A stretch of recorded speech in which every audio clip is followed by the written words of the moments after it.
Yo, what up, people? Swinson motherfucking are here today, of course, to give you guys Hunter 2011, episode 102 motherfucking review.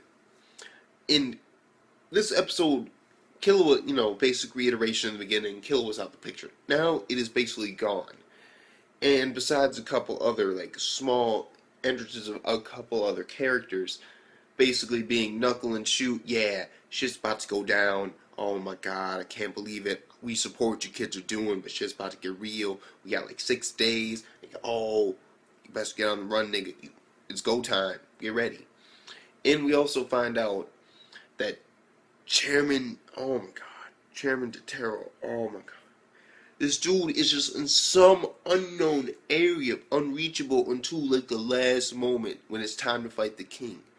And he's just in some fucking area, just some random spot, just fucking accumulating a shitload of aura. For I'm assuming days on end, he's just charging the fuck up. He's not fucking with the king, as we've seen also with the king in this fucking episode. Oh my god, this dude is playing against. He's playing fucking games, legit. He's playing games. The king is playing games.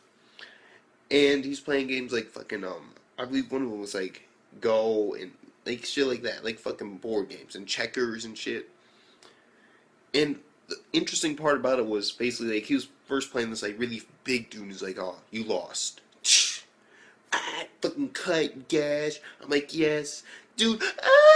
Just takes up and just tries to run. King's fuck that shit. Nigga done, gets cut, splattered on the fucking floor. He's send in the next one. And you just see this fucking dude with glasses come in, and he looks at this motherfucker's dead body, and he's oh my god. He's this nigga scared as shit. And then of course, there is a time period, of course, in between this where he basically reads the rule book, and then he plays against professionals, and he whoops their ass, like top of the line professionals. And he's done this, I believe, for a while now. He's enjoying the somewhat challenge, but he's very good at it. He's catching up and he's destroying these people. If they fuck up again, they'll die. AKA the glasses. Glasses dude, don't kill me. And the king okay, you have 8 hours. You can sleep, you can eat, you can get your pharmaceuticals. You best use that time wisely. You best come 100% fresh, because you fuck up tomorrow once, you're done. And I'm oh, fucking king. Yes. And we also got, oh my god, I cannot remember this nigga's name. I can't. Fucking Knuckle and Shoot's fucking master. Yeah, that motherfucker. I can't remember his name, but basically he's protecting the capital city and using his ability right now, along with Nova, I believe.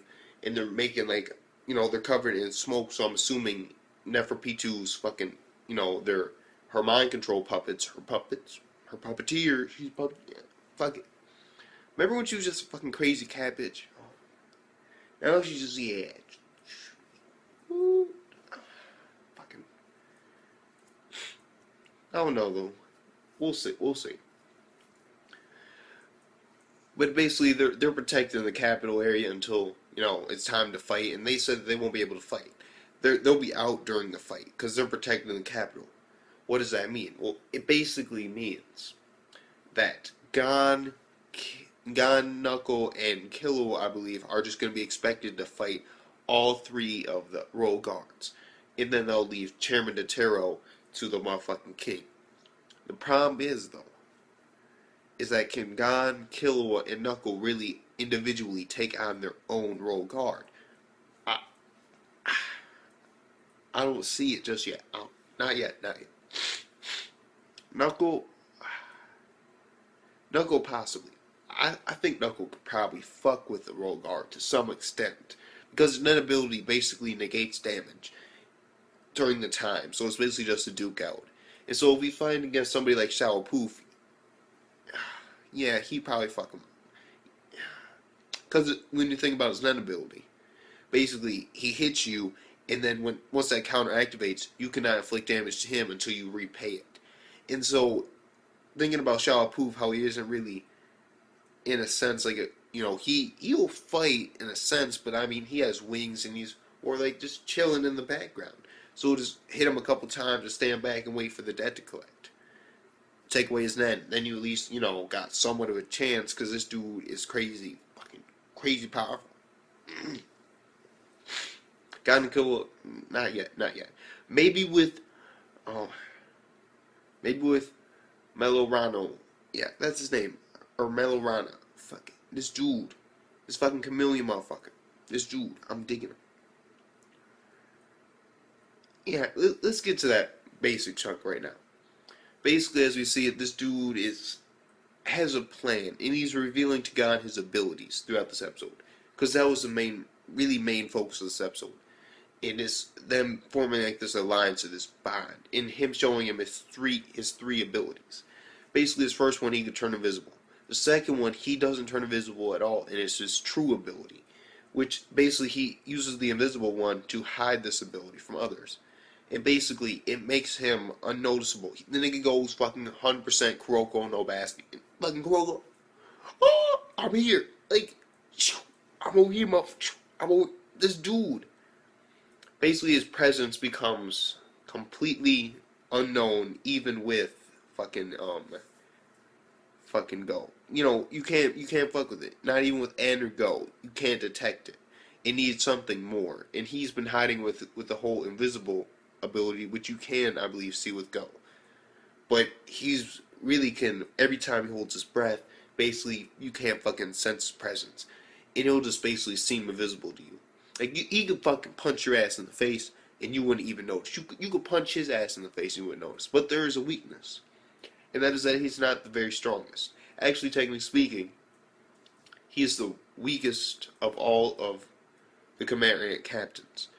Even more, he considers himself at the strength of maybe a foot soldier. So he is pretty weak. He isn't the strongest. But that's where Gon comes in. Because Gon is very strong, and using his third ability, where basically he shakes your hand, and during that handshake, that's when basically his aura like fucking projects out, and it covers Gon also. And so as long as he's touching, as long as he's touching this motherfucker, anybody who touches him, they become unnoticeable.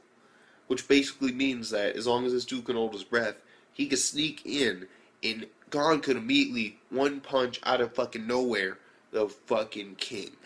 And that is a great suggestion, because I want to see what Gon could do against the king. I don't know, like, this whole relationship between Gon and this chameleon dude is very interesting. I mean, it really is.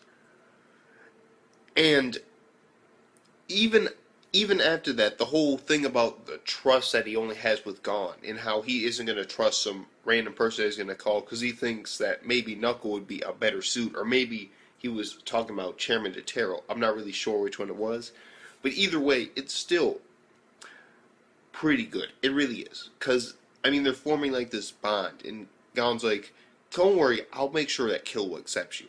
And he doesn't know that Killua's bringing his friend of his own, so now it's like Gon and Killua, they're making friends with the Chimerians, and they're using them as allies. It's becoming really good. It really is. So overall, I'd have to give this episode right here 9 out of 10. It was a solid, good episode. I really enjoyed it. I loved seeing the king. And more importantly, why I gotta give it a good rating is because at the very end, with the king, we see this blind woman enter to play him in a game. And she's apparently a really good champion. She's like the best. Like, she's a really good player of this. And she is blind. Which begs the question, how is she so good? But that's not the point. It even says this woman will change the king's life. And just wait until you figure out what happens. Just wait. We got introduced to a very important character in this arc. Really important character. Because she does something. She does. Just wait. So with that being said, it's Mr. Motherfucking R. This was a good episode, 9 out of 10. Cannot wait for next week. Peace the fuck out.